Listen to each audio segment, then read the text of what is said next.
the irony is, and the injustice of it is, the Democrats would not have won without this base, would not have won in 2020, and would not have won in 2022 without the very people that it spends every other hour putting down, suppressing, mocking, making fun of. I mean, look Hakeem Jeffries voting for that quote unquote anti-socialism resolution. That is so outrageous. A lot of the people who are the most offended by that, he will be coming to saying, you got to vote for us because we're so much better than the other guys. It's pathetic. And not leaving aside the whole like joining fascists and denouncing socialism thing, but the idea that there are any like unconvinced moderates that could be brought over to the Democrats by denouncing socialism is ridiculous. The only people in America who care about denouncing socialism is the right, and they are firmly captured. At the very least, they won't be swayed by something like that, you know. It's the most, it's a ridiculous virtue signal for the benefit of literally nobody except the GOP. Nobody. And yet, Hakeem Jeffries, my man, you know, my bipartisanship guy. Yeah, oh man, it gets me angry just to think about it. It's crazy how bad just the strategy is, too, let alone the sincerity and the values, just even pure strategy. It's wrong, it's immoral, and it's stupid. Yeah. And it's stupid on top of everything else. On every level. Yeah. So, okay. So I wanted to ask then, I'm really glad we agree on this, because it seems like the attitude a lot of left-leaning people have is one of like, preemptive denunciation of any kind of electoral action. You know, you can never fail if you don't try. And obviously we do have to try in an environment like that. You know, like say you became, I don't know, say you swapped souls with Pete Buttigieg, I'm sorry. And you were Department of Transportation. I'm sorry, go back a little bit. Wait, let's say I what? Oh, swapped souls with Pete Buttigieg or something, you know, and then I apologize for just, I don't know, say you're head of Department of Transportation, right? You know, you're in the cabinet. How much do you think can be done from within there in an environment like that? You know? Well, look, Bernie Sanders and Ro Khanna came up with a plan for dealing with Southwest Airlines. It was called them having to pay a fine for what they were doing. Pete Buttigieg wouldn't do it. And I'm sure Pete Buttigieg, I mean, the whole thing of the railroad workers was, God forbid that we make the trains go a little slower rather than showing up for the people.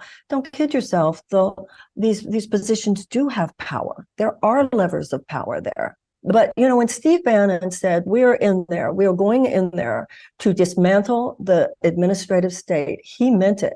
If you read a book called The Fifth Risk by Michael Lewis, it's unbelievable. That book is great. I don't know if you've ever read it or had him on, but they went in there to completely disempower the function of government, of course, so that all power could be put in the hands of corporatists, of corporations. That's what makes them, that's what fascism is, right?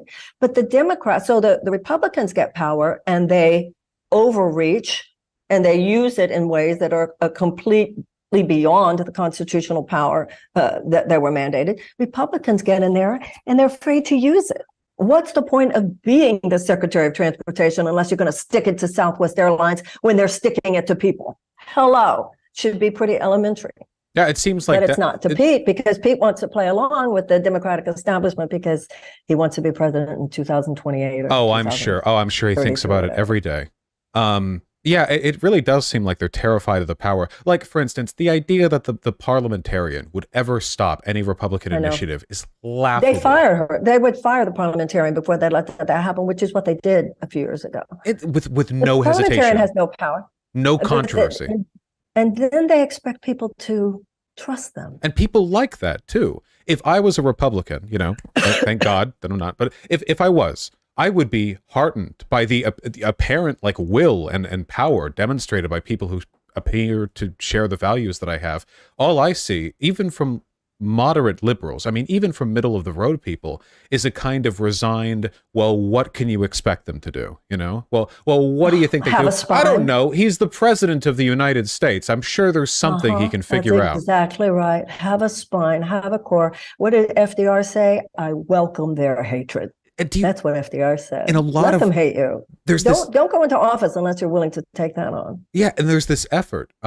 I mean, like Michelle Obama said it, right? Like they go low, we go high, we take the high road, of almost taking pride in abstemiousness. Like we will make not doing something our party identity because it represents some kind of virtue or moral purity on our part, which seems to me almost like I mean, borderline suicidal in a political environment like this. And some liberals go along with it too, right? The idea that Biden is better for not exercising his power. Like that's some kind of testament to him as a leader, you know?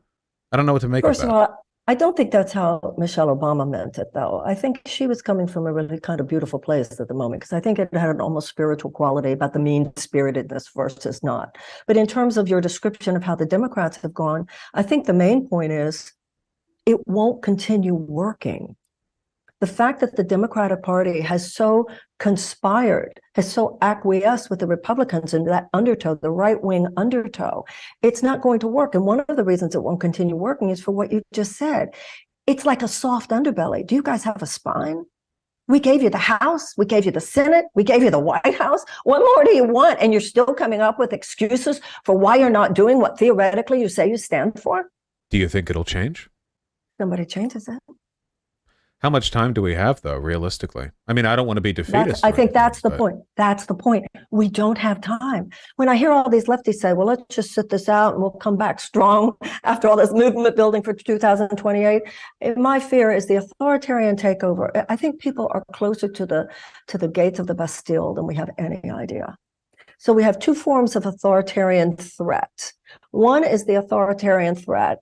That's the ideological authoritarian threat, the almost Viktor Orban threat, the DeSantis telling colleges what they can study, telling librarians they have to, take classic American classics off the government-approved off book the shelves. Yeah. The Supreme Court telling women what we can do with our bodies. That's the assault on democracy from the outside.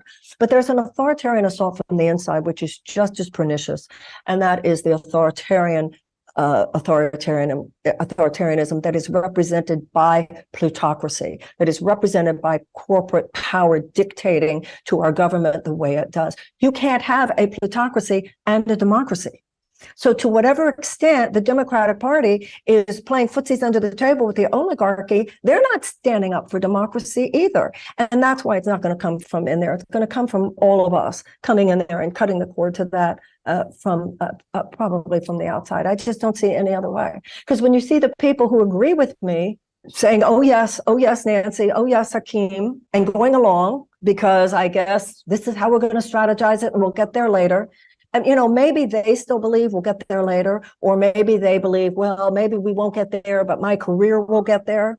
The American people, these are revolutionary times. There's either going to be positive revolutionary change, or there's going to be violent negative revolutionary change. John F. Kennedy said, those who make peaceful revolution impossible make violent revolution inevitable. There's too much unnecessary human suffering in this country, and too many people feel we tried it with both of them and no one's helping me. And this is such a prescription for chaos beyond anything that we see now. So no, I don't think we have time. I think the time for us to get in there and say we need radical change, radical meaning of the core, genuine fundamental economic reform. We need to provide universal healthcare, universal cost. We just need to come in there, not incremental change, not this tweaking around the edges, but genuine reform. And I think we need to do it now, or at least offer it to the people. I completely agree. And I like what you say, too, about there being two kinds of authoritarianism on offer here, because all of the conditions that have set in place, what we're dealing with right now with DeSantis and the GOP and the inflation and all of it, it has to do with corporate control, ultimately. Our overdependence and just complete economic subservience to oil, gas, and coal, to the fact that our social media companies are run with essentially no oversight by a small handful of billionaires. All the superstructures are laid in ways that make it really easy for all of this to happen. It's all predicated, I think, in a lot of ways on Democrats just letting that be. It's like you've set all the conditions, and invariably now things are quite difficult to resist now that we're facing a kind of active political threat when it comes to authoritarianism.